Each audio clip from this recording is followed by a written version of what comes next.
Assalamualaikum warahmatullahi wabarakatuh. Perkenalkan, nama saya Nur Fahira, NIM Akuson 320306, Prodi Agroekoteknologi kelas A, Fakultas Pertanian dan Kehutanan. Baik, di sini saya akan menjelaskan beberapa alat tentang mekanisasi pertanian konvensional dan modern. Alat pertanian konvensional yang pertama yaitu cangkul. Secara definisi, cangkul adalah alat pertanian tradisional yang berfungsi untuk mengolah tanah, di mana dalam pemakaiannya menggunakan kemampuan daya tangan manusia sebagai sumber tenaga dalam yang mecah, menarik, dan mengaduk tanah. Adapun manfaat cangkul yang pertama itu cangkul digunakan untuk menggali, membersihkan tanah dari rumput ataupun untuk meratakan tanah. Yang kedua, cangkul digunakan untuk memecahkan tanah, menarik, dan mengaduk tanah. Bagian-bagian cangkul yang pertama itu gagang, dibuat dari kayu. Kayu apa saja, bahkan ada juga yang dibuat dari batang pohon kelapa. Yang kedua itu penyambung, terbuat dari besi. Bentuk penyambung seperti anakan cangkul, ada lubang dan pipi di depan. Yang ketiga itu mata pisau. Ini terbuat dari besi yang ditempa. Dalam proses pembuatannya, di ujung mata pisau disisipkan besi baja agar cangkul bisa tajam membelah tanah dan berbentuk persegi panjang. Alat yang kedua yaitu garu tanah. Tahap kedua dalam mengolah tanah dilakukan dengan menggunakan garu. Hasilnya, tanah akan menjadi jauh lebih gembur dan rata. Tata kelola air menjadi jauh lebih baik. Tanaman liar yang mengganggu dan berpotensi merusak hasil pertanian juga hancur. Ada beberapa jenis garu yang bisa digunakan. Yang pertama itu garu sisir. Garu sisir lazim digunakan pada tanah bongkah untuk membuatnya lebih subur. Sedangkan garu piring, garu ini dimanfaatkan untuk memangkas rumput pada permukaan tanah yang akan ditanami, menghancurkan lapisan tanah sehingga lebih lembut dan siap untuk ditanami. Selanjutnya garu paku, memiliki gigi-gigi yang menyerupai paku. Garu jenis ini dimanfaatkan untuk meratakan serta menghaluskan tanah setelah dibajak.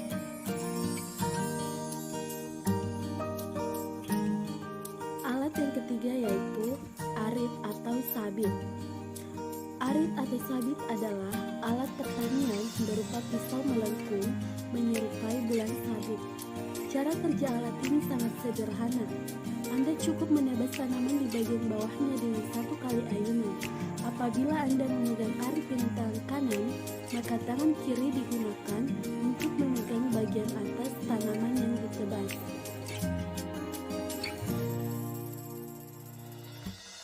Alat yang keempat yaitu alat semprot atau sprayer.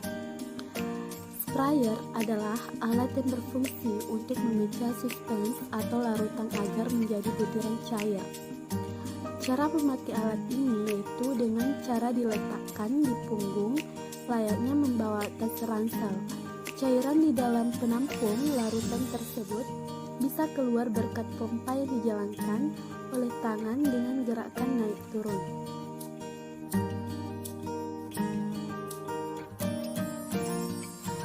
Yang kelima yaitu ani-ani atau ketam. Ani-ani adalah sebuah alat yang menyerupai pisau berukuran kecil. Manfaatnya bagi para petani adalah untuk memanen padi. Cara kerjanya cukup unik. Ketam ini dapat memotong tangkai padi yang berisi penuh bulir siap panen satu persatu. Alat yang keenam yaitu gerecak atau gebotan.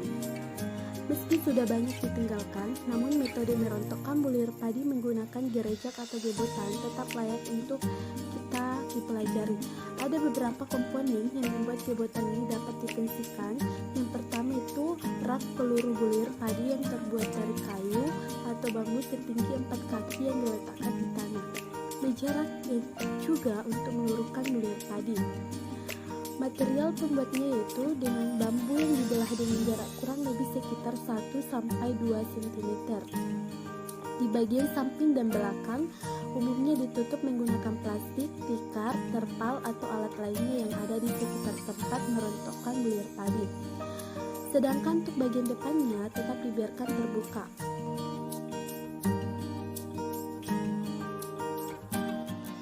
Alat yang ketujuh yaitu penancap atau penanam benih atau tajuk.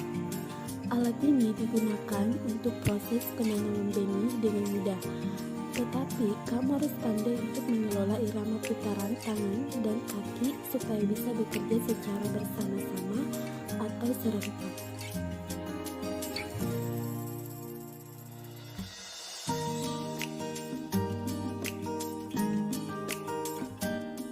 Alat pertanian modern yang pertama yaitu kultivator.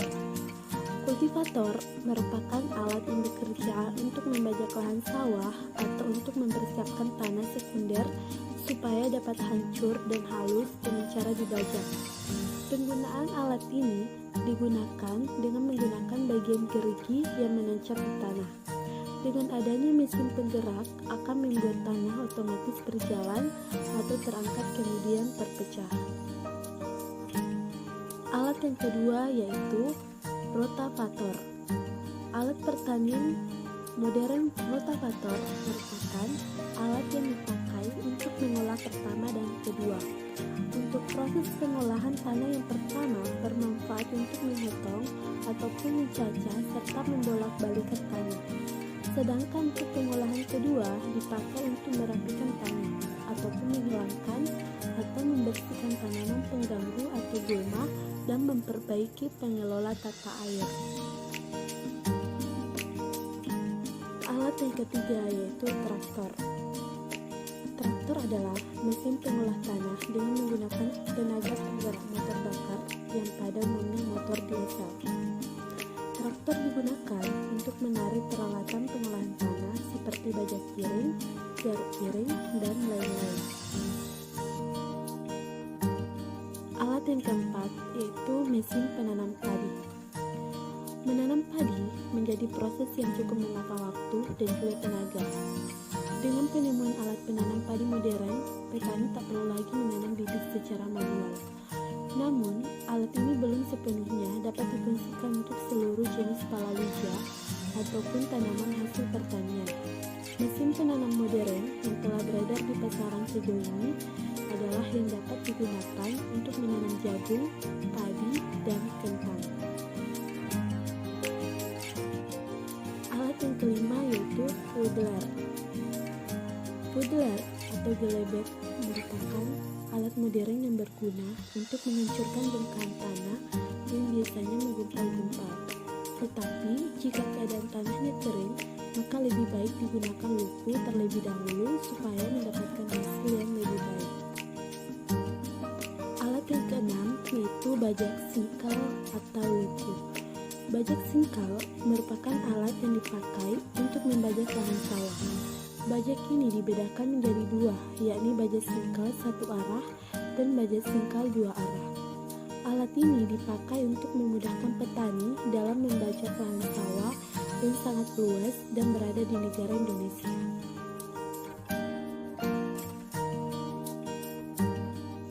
Alat yang ketujuh yaitu bajak subsoil. Bajak subsoil umumnya dipakai untuk memecahkan tanah sampai kedalaman 20 hingga 36 inci.